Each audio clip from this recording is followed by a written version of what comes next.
Bismillahirrahmanirrahim. Assalamualaikum warahmatullahi wabarakatuh. Selamat siang semuanya. Perkenalkan, saya Silvi Dinar Padilla dan rekan saya Syifa Rohali.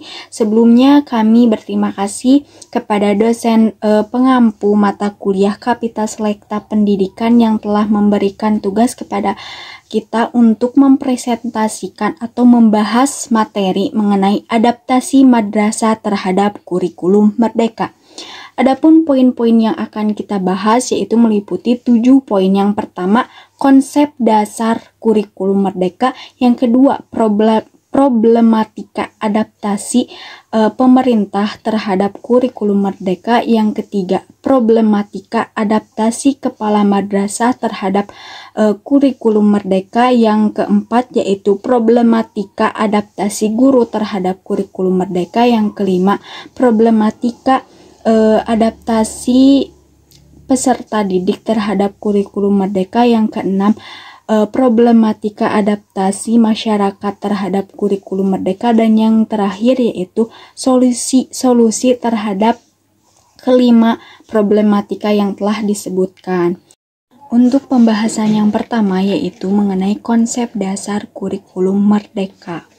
Sebelumnya, kurikulum diartikan secara etimologis itu berasal dari bahasa Yunani yaitu curir yang artinya pelari dan curare yang berarti sebagai tempat berpacu. Nah, menurut Nasution, kurikulum merupakan sebuah rancangan yang telah disusun dengan tujuan memperlancar proses dalam proses kegiatan pembelajaran.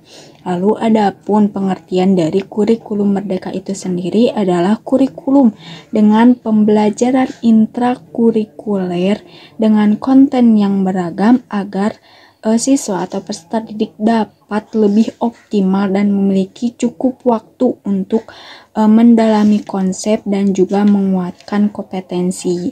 Lalu mengenai prinsip pembelajaran dalam kurikulum merdeka itu terbagi menjadi 3 tipe pembelajaran. Yang pertama, pembelajaran intrakurikuler. Pembelajaran intrakurikuler ini dilakukan secara terdiferensiasi sehingga peserta didik itu memiliki cukup waktu dan juga waktu untuk mendalami konsep dan menguatkan kompetensi. Jadi lebih ke pembelajaran di dalam kelas di mana memahami materi-materi esensial dan juga mendalam.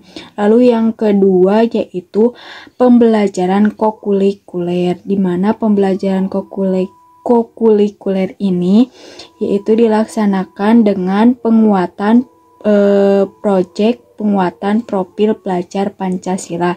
Lalu yang ketiga yaitu pembelajaran ekstrakurikuler.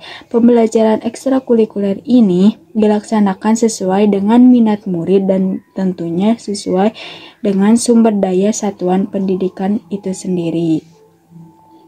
Untuk pembahasan yang kedua yaitu mengenai problematika adaptasi pemerintah terhadap kurikulum merdeka.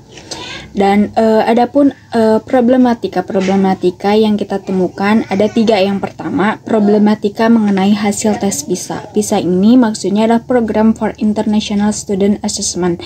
Adalah penilaian internasional 3 tahunan yang diselenggarakan oleh Organisasi untuk Kerjasama Ekonomi dan Pembangunan atau Organization for Economic Cooperation and Development atau bisa disingkat dengan OECD. Nah, organisasi ini adalah untuk mengukur kemampuan anak-anak usia 15 tahun dalam halnya aspek literasi, numerasi, dan sains.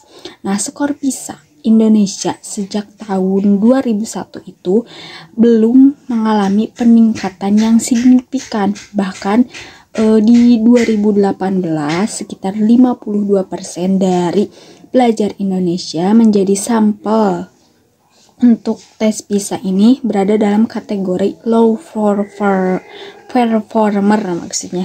pada ketiga aspek tadi, literasi, numerasi, dan sains. Nah, dan perlu kita ketahui bahwa OECD ini tidak merekomendasikan kita untuk mengganti kurikulum. Baiknya kita mengevaluasi lalu membuat suatu kebijakan untuk mengatasi ketiga hal tersebut atau ketiga aspek yang tadi telah disebutkan, yaitu literasi, numerasi, dan sains. Lalu adapun problematika yang kedua yaitu anggaran uji coba untuk kurikulum merdeka ini yang mengeluarkan biaya yang cukup besar.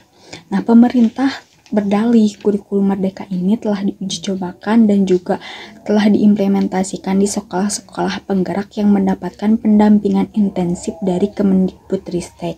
Nah, uji coba untuk kurikulum merdeka pada tahun 2021 oleh 2.500 sekolah penggerak dan juga oleh 18.800 guru penggerak telah menghabiskan dana sebesar 2,86 T, di mana jumlah tersebut lebih besar jika dibandingkan dengan anggaran uji coba kurikulum 2013 yaitu sebesar 1,46 T. Ini sangat jelas ya, dari 1,46 triliun ke 2,86 triliun. Yang ketiga yaitu mengenai problematika sosialisasi penerapan kurikulum baru yang membutuhkan waktu. Nah, perubahan kurikulum tentu saja membutuhkan sosialisasi kepada guru-guru yang merupakan pelaksanaan di lapangan. Nah, kurikulum baru harus mampu membuat semua guru memahami kurikulum baru. Nah, apalagi harus mensosialisasikan pada guru-guru yang sekolahnya di daerah-daerah terpencil.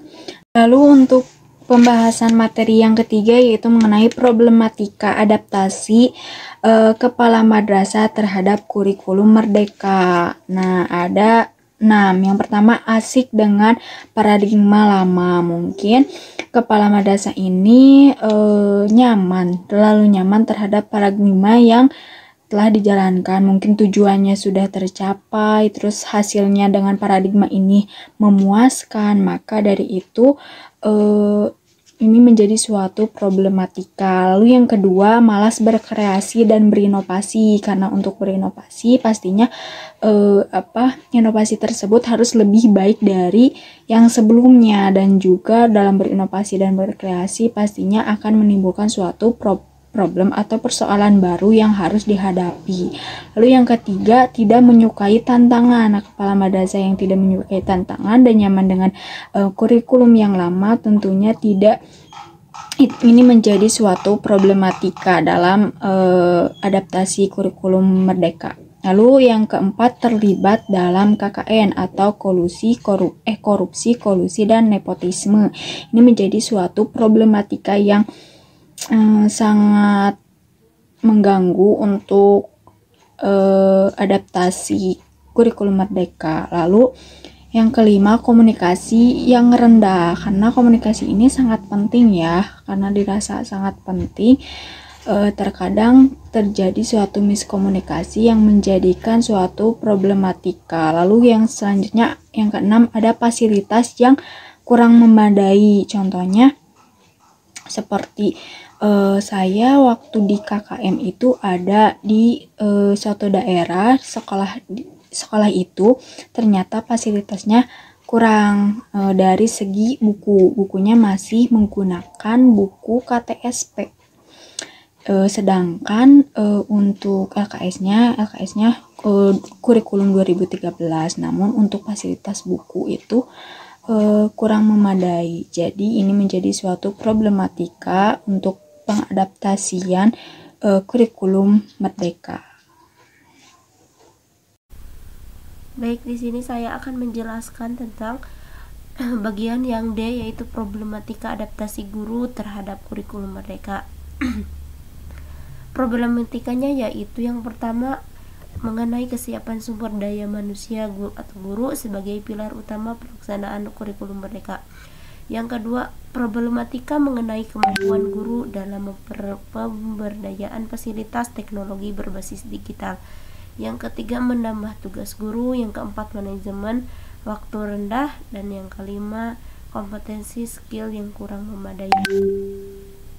Selanjutnya yang bagian F, yaitu tentang problematika adaptasi masyarakat terhadap kurikulum merdeka.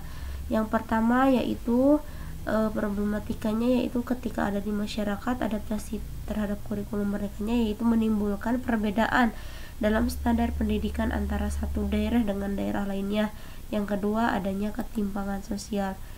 Lalu yang bagian G yaitu solusi terhadap 5 masalah tersebut berdasarkan data teoretik dan empirik, bahwasannya solusinya yang pertama harus mengikuti rekomendasi OECD dan rekomendasi perbaikan lain dengan evaluasi berkala.